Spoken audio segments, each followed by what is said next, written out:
fuck are they thinking? Can you go this way? Yeah, I want to walk that way. Just gonna show this real quick here on the video. So, yeah. this must be some old military World War II or It's World a War turret. One. Yeah, this is a turret right here. Oh yeah, they would have had a big gun in there. There was a huge gun that could look over this whole, because they were expecting an invasion, right? Once they realized Hawaii could be attacked, which was a big shock. No one expected that because of the supply line problems, right? Right. Once they realized that, they fully expected California was next. So then they put all the Japanese people in internment camps and they built bunkers all around the bay here. There's a number of them. This is probably the farthest toward, I mean, there's probably a bunker, there might be a bunker down there. There's a fort on the other side of that bridge. But this is the farthest bunker I've seen. But yeah, they could cover the whole bay, and they were expecting submarines. Oh yeah. You know, so they had like sub watches and stuff. It's wild. Of course, none of that was ever going to happen, but this was a situation in which I've been reading about forecasting and predicting stuff this year. I've been reading Kahneman's book, Thinking Fast and Slow, and this other book called Super Forecasters. And they talk a lot about how when people get an idea in their mind, they just get stuck on it. Right. So the fact that nothing came actually just convinced the people who were, there's a banana slug. Oh yeah.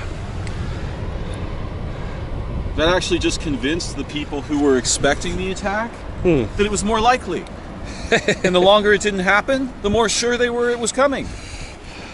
So rather than adjust their view, right, once they got an idea in their head,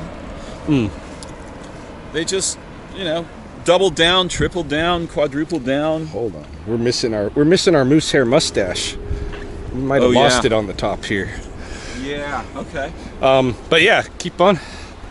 I'm just gonna look for it as we go. This is one of the guy who wrote this book. It's a very interesting book. Talks about all of the pitfalls and they set up a situation where they wanted to figure out if ordinary people could outpredict experts. Right. And so this was part of a government defense organization called IARPA. And they set up really small prizes.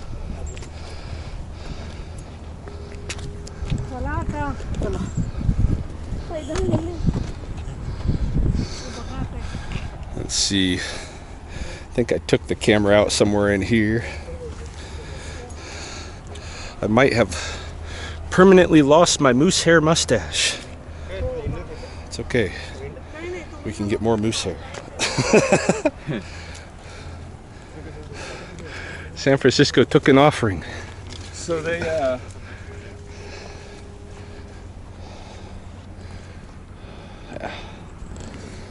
well, we walked up here. Yeah, we did, but I mean, it's such a... Oh, wait. Am I even checking? I've got it. You got it? Oh, good. Wrong pocket. Excellent. Replacing the mustache. Not that there's any wind, but actually I could probably leave the mustache off for the moment. I can pack it if you... Oh, I've got it. So what they discovered is that ask people a bunch of really difficult to answer questions. Like, will someone invade Saudi Arabia? Will the dollar change? Like all these political questions that they have analysts work on usually, right? Yeah. And one of the things about prediction is the farther out you go in time, the vastly more unlikely it is that you'll be accurate. Huh? He almost stepped on that guy. But you didn't. There's all these features of prediction. What they discovered is there's like people, some of whom are, professional mathematicians and things, but a lot of them aren't, who can reliably outpredict analysts that have access to classified information on the topics, right? Yeah. And so they started to study how people make predictions, and they learned all kinds of crazy, and at least to me, interesting stuff. And this is one of the topics I've been reading about this year. Kahneman's book, Thinking Fast and Slow, or Thinking Fast, Thinking Slow, I can't remember the exact title, is about us having two systems, so to speak, with which we evaluate things. One of them makes really quick decisions and never checks to see if there might be an error. And the other one is capable of slow, careful work. Right.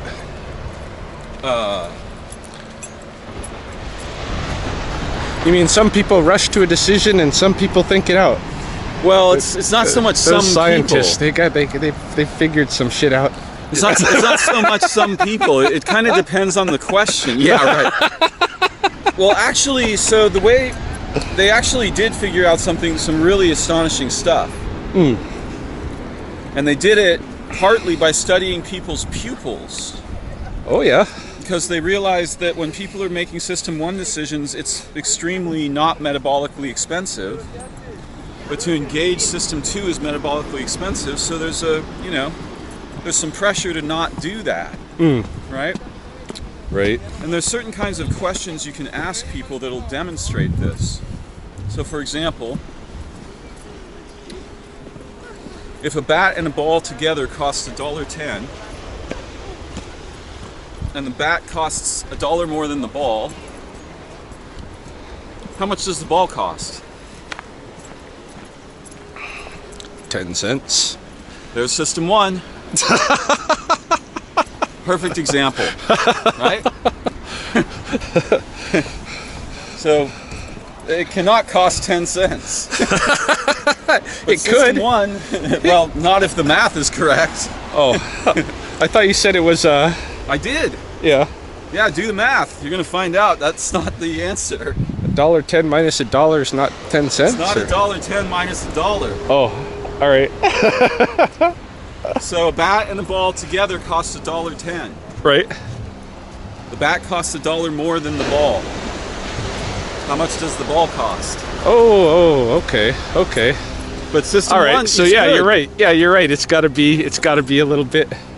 The ball's got to be a little bit less than 10 cents for it to be $1 more. Yeah. Exactly.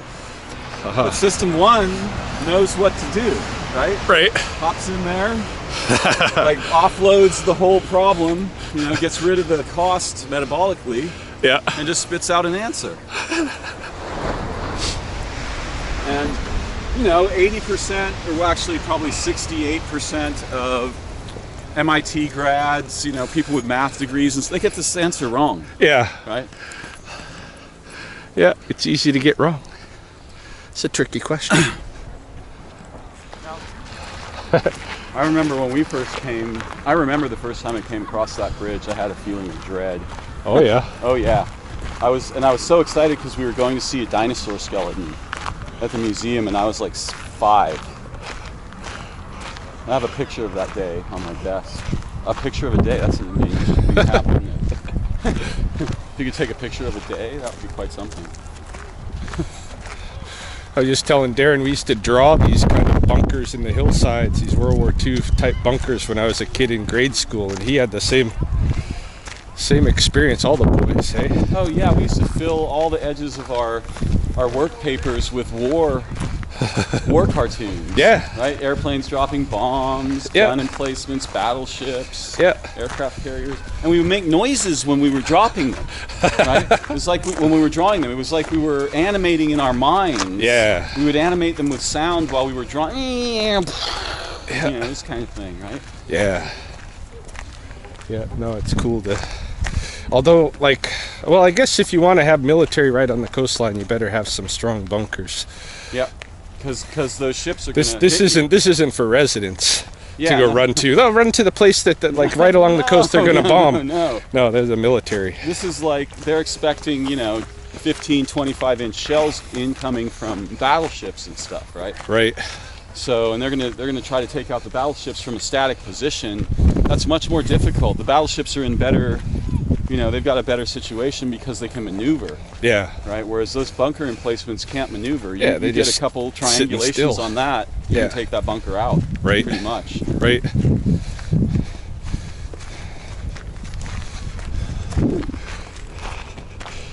Yeah, one of the participants in the art program was telling me she walked underneath this bridge. I didn't even know you could walk underneath it. Like there's a walkway underneath the Golden Gate Bridge. Not that I don't want to do that. So yeah, I'm glad you something don't she want to do did. that, because there's something you might not be aware of about me. I have a long history of terror with this bridge. And in fact, so this is a story I have to tell. I tried to get out on it one time with my girlfriend Kristen, who wanted to bungee jump off of it. Wow! She wanted to literally goodness. climb up the towers, and Goodness. she had an offer, right? And also, those people were gonna do two different jumps. One where they would climb up the towers and bungee, and one where they were gonna do what you're talking about, climb out on the understructure Yeah. and bungee. So that day, we went out on the bridge, and I couldn't. How do we get up there? We use these stairs. These stairs.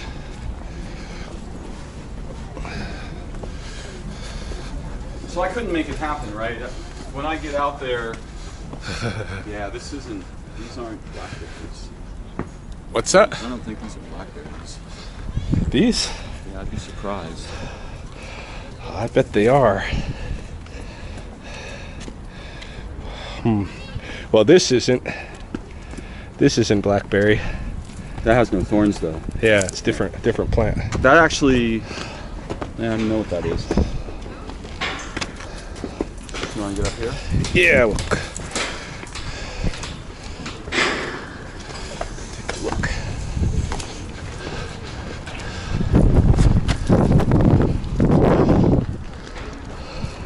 Is this too crazy? Probably. Yeah.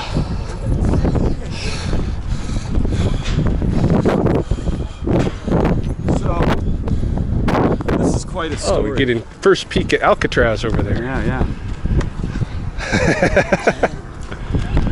So we went out on the bridge and we got maybe an eighth of the way out there. And I was so terrified that like mucus was coming out of my palms. I have an acne. And there used to be this, about this much distance, right, between the walkway and the roadway. Oh yeah. And that's just a straight drop through that distance, right? So you could look down and just see. So I went home and wrote this long poem about how the bridge wasn't a bridge at all. It was like an alien thing from space. and it eats babies, and the children, the humans haven't figured this out yet, right? A week later, a couple dropped their child, Really? went through that crack and died, Jesus. right? So I have a long history of fear of this bridge. First time we were on it, I was really scared. I was asking my dad all kinds of questions. Yeah. As we were driving across it, I'm like, what is this? Why did they make this? Right. This doesn't make sense. It's gigantic. It's too big. It's, you know.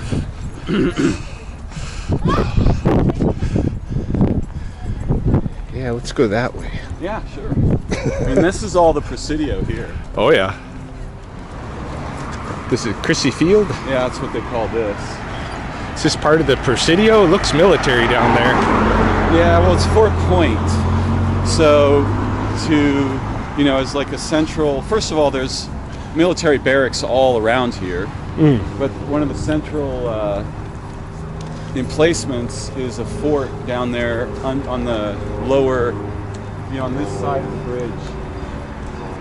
And yeah, these all used to be. That's military. definitely military. Yeah, they all used to be military.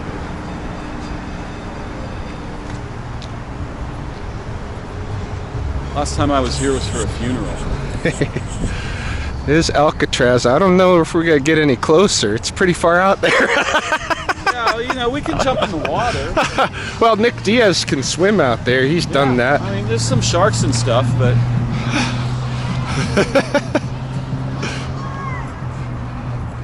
that's pretty nice. That's the. Should we go down there? Yeah, sure. Yeah. Oh, this probably goes down there, hey? Yeah, probably. All right. Cool. cool. Nice glance back at the Golden Gate. I was calling it the Golden State Bridge. Yeah. It's beautiful sky here. Like, I never see this big a sky, right? There's no time when I see something like this. You know, it's always blocked by wires and buildings and blah blah blah, right? Just to be out here under the sky is incredible. You can actually see the sky, the whole sky. Crazy. That's pretty neat. What is that? That's, dome? It's where the Exploratorium. It's not the Hall of Sciences. I mentioned it to you earlier. I just can't recall the name of it at the moment. Oh, okay. That's where the Exploratorium used to be. It's the Palace of Fine Arts. Is it the Palace of Fine Arts? I think Fine so. Arts. Okay. Alcatraz, big. And by the way, more than likely, there used to be a graveyard over there.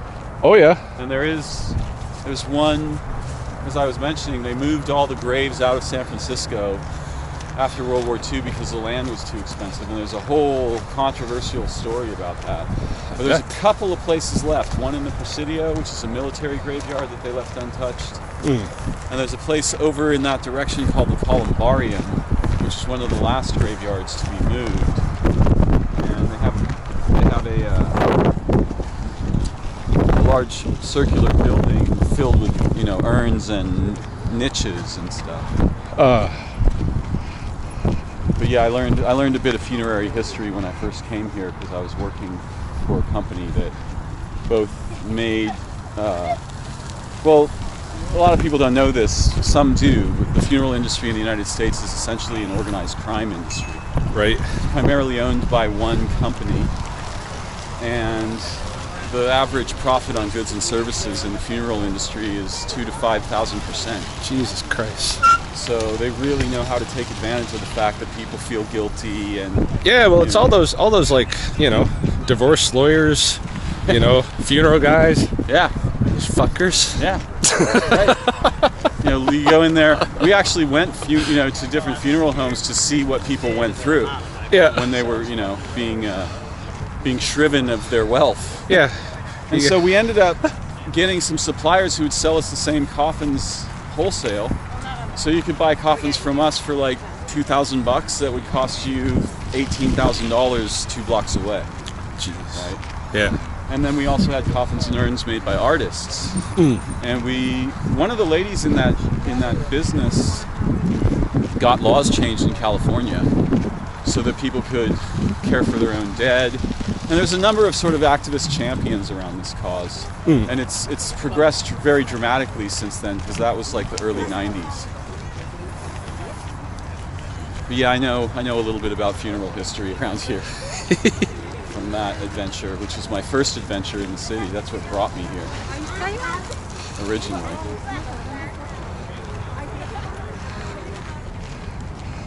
Yeah, man. If I had my shorts, Get in that. I was The thinking- surf was huge.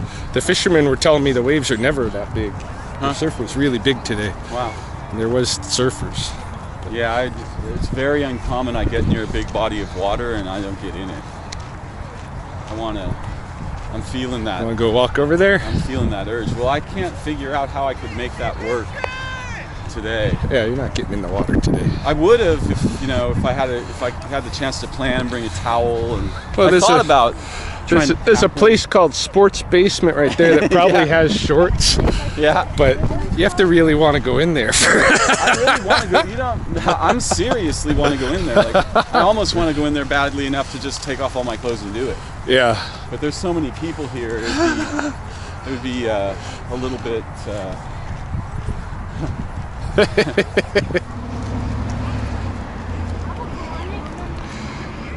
We're headed over this way to Fisherman's Wharf.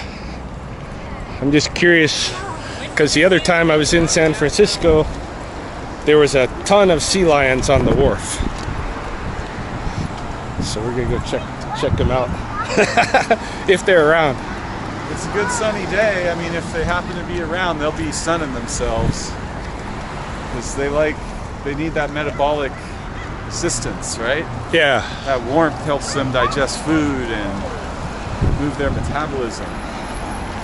It must be pretty crazy for them because in the water it's so cold, even though they got all those fat layers, it's still really, really cold in the water.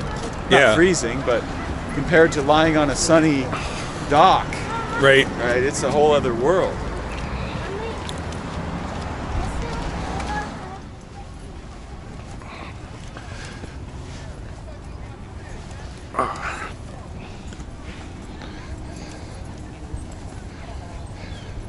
Still making our way toward the Fisherman's Wharf, which we at least can now see. That looks familiar over there. Some neat boats over there too, looks like. Yeah, it's an old, what do they call those? It's not a clipper ship. Yeah, it's a 3-mast. It's probably permadocked. Yeah. And it's just a tourist attraction.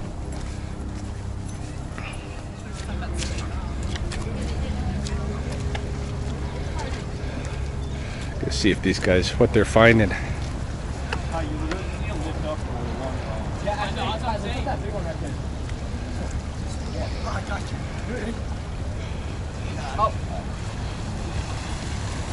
Are you getting bait? We're just looking. Oh yeah. Is there crabs under there? Yeah. Oh, hopefully. I thought you guys knew your stuff. I was going to ask the experts here. We don't know anything. On the Pier, only people are catching crabs today. Yeah. Oh yeah. And they just drop it off as soon as you reel them up. Yeah. No, I figure you guys might be grabbing bait to fish with or something. Nah. Yeah, I mean, another thing you'll catch here, which is a problem, is stingrays. Ooh. I went fishing in here one time when I was on a boat with my buddy, Glenn, who was my Zen buddy. And he had he was leasing part of a sailboat, right? Yeah. So he took me and Kristen out on the bay one night, and I brought my fishing gear and didn't know what the hell I was doing, because I don't know what lives here, right? Yeah. And a couple times I hooked something that broke my line. And then, unfortunately, which freaked everybody, including me, out, I hooked a stingray. Wild. Kristen was freaking out. She's like, don't hurt it, don't hurt it. I'm like, I know, I'm not even trying not to hurt it, And I got it up to the boat. It was about like that big. Oh wow. And I was emotionally freaked out because I was reaching the point where it was no longer possible for me to fish emotionally. I couldn't handle the idea of hurting fish. Yeah. And this old lady. I know, she must have been the one that was in the water. No, that was her husband. Oh yeah, he's still out there. Yeah. But she obviously does that too. Yeah, she does, obviously. She's warming up. So I got the stingray up, and I didn't know if it was dangerous. I don't know what to do, Yeah. But I got some pliers, and I got a hold of the top of the hook, and I just turned it, and the weight of the stingray just slipped it off the hook. Oh, nice. It was okay. Nothing's okay that's had a hook in its jaw, but Of course. but it was Relatively. Yeah. relatively unharmed. And I didn't have to touch it. There she goes. Sorry, guys. Whoop, whoop. Thank you. You bet. Yeah. Check her out. Let's see. I would do that. I would do it. Oh man. She's got to be, 68, 70 years old. Yeah. That's ballsy. Isn't it somewhere just out here where they videotape right off a dock? Yeah. A Great white shark. Great white shark grabbing a seal. Yeah, it was somewhere over there, right? Yeah. Yeah, and it really looked like a Jaws scene, right? Like blood, just gore explodes up into the air. Yeah. Yeah, it's nuts.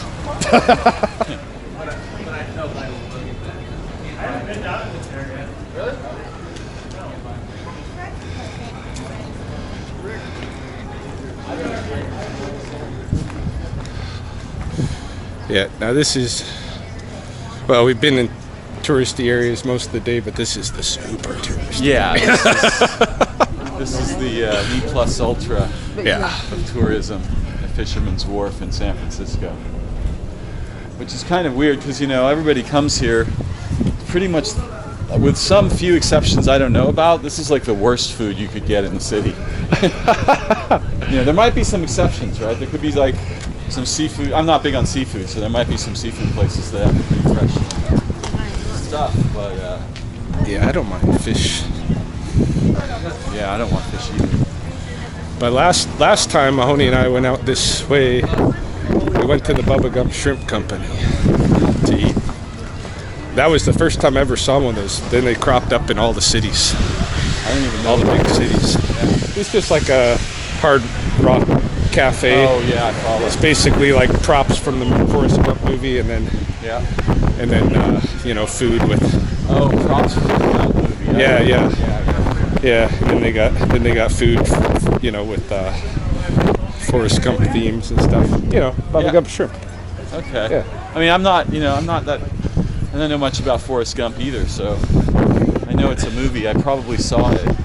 The quote "Run, Forrest, run" is careful there, familiar in my mind.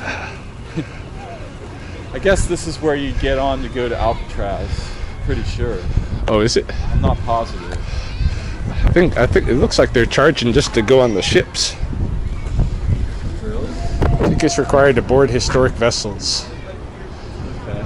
Yeah. So you gotta pay $15 to go out here and go on the historical vessels. Yeah. But I don't need to go see the historic vessels. Yeah, I don't care about that either at all.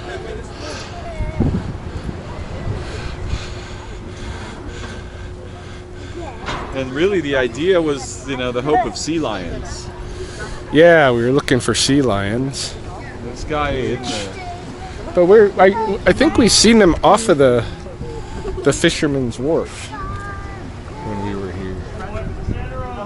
Which this isn't it, because there's restaurants and stuff, right? Well, this whole thing is... Oh, this whole thing is. Okay. Like over there and stuff, right? But we could probably ask this guy. It's that big tower up there.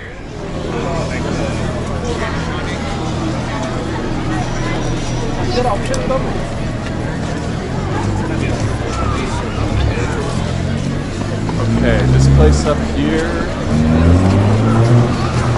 This looks like. This looks familiar. Yeah, I seem to remember walking out onto like a pier where there was a bunch of more touristy shit. The idea that the stink that I'm smelling right now makes some people hungry is absolutely astonishing to me. I'm not going to explain what I would ordinarily compare that smell to because I think it would be indelicate. But yeah, that is horrific. I'm pretty sure this is the place that I remember seeing sea lions a long time ago. Yeah.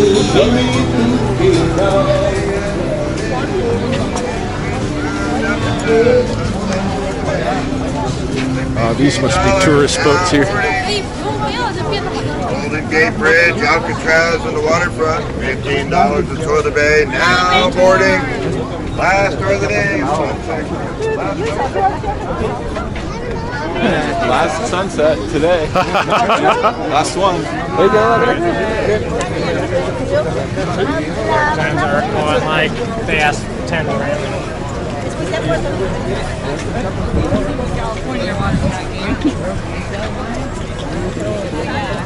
I find it kind of ironic. Let us open it up a little bit. I mean, you're known as a nature lover too, an animal lover, plant lover, and all of this. Yeah. But Darin is also very much a people lover. I don't like crowds, Yeah, but I'm an anthrophile. yeah. I'm like the opposite. Now, I want to be really clear about this. I love individual human beings, right? I love individual human beings very easily. And I love a lot of them. Very easy for me to love someone, but I don't at all like what the vast groups of humans do. Right? I don't identify with that at all, just to be clear. So it's very easy for me to love a specific human. And I kind of have I'm really curious about our species, right? It seems like nature's made such an unimaginable investment to produce an animal like us that maybe there's something important about it. But yeah, I want to be really clear. I don't like what the vast group. Our supercultures are devastating. They're like diseases. Yeah. Right. So It's a good distinction. you know, I would want to distinguish it that way. Like, Yeah. and I don't love everyone I meet. You know, although I'm loving and kind and warm-hearted. But it's really easy for me to love a specific person. That's true. And I love diversity, right? I love when I see people different from me, I can learn something about myself from that. So that I definitely love. Gotta get away from this music. And the crowd. I don't know why everybody's walking in there when we can just walk out. Yeah, I don't like the music. They'll demonetize my video if I get music in there. Oh, It's really? copywritten. Yeah. Okay, this is the spot. Yeah, this is sure. what's familiar. This is the place that we went. Got street foods.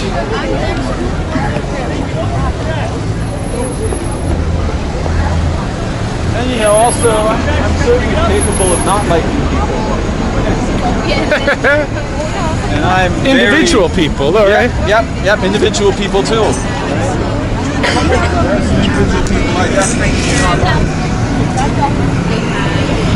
And I don't like crowds. Crowds freak me out. I generally don't like crowds and carnival and stuff, Yeah. Not my scene. but I think, like, on occasion, I put my mind in a frame where I'm okay. Yeah, me too. And you know, context matters. Here with you, I'm happy to just be with you, right? Wherever we're going, we're having an adventure. It's good. Yeah. The Chowder Hut. That seems actually like a particular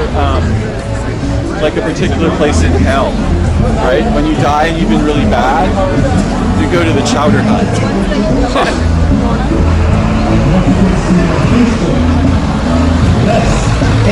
Darin's not a seafood enthusiast. Nope. I don't eat things from the undersea world of Jacques Cousteau. Not generally. And I also am not a huge fan of things that are extremely loud. Extremely loud things, I'm not happy.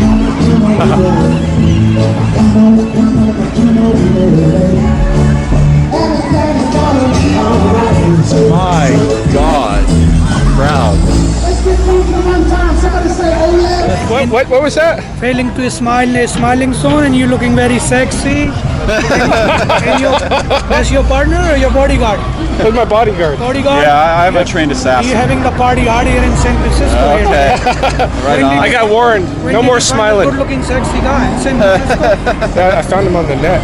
Where you Yeah, I'm pretty He's cheap, here. you know, $5-10 an hour. I'll walk around and protect I think you are very expensive, brother. This is a joke, please. We're just joking here today. Yeah, Oh, yeah. Okay. So write your name here today. And we do ask everybody, give a little something for the soup kitchen here for the homeless and hungry. Oh, a soup kitchen thing, hey? So that's your penalty. You're not hugging, kissing with this good-looking guy here today. We have located the sea lions. Last. Pier 39. Should have known, should have remembered. Not too many here today, but some. I go with 50. 40, 43, 44. Alcatraz Island right out there. Thousands of people lining up to get on boats to just sail around that. Yeah, to go see a prison. Yeah. Oh yeah. Battles.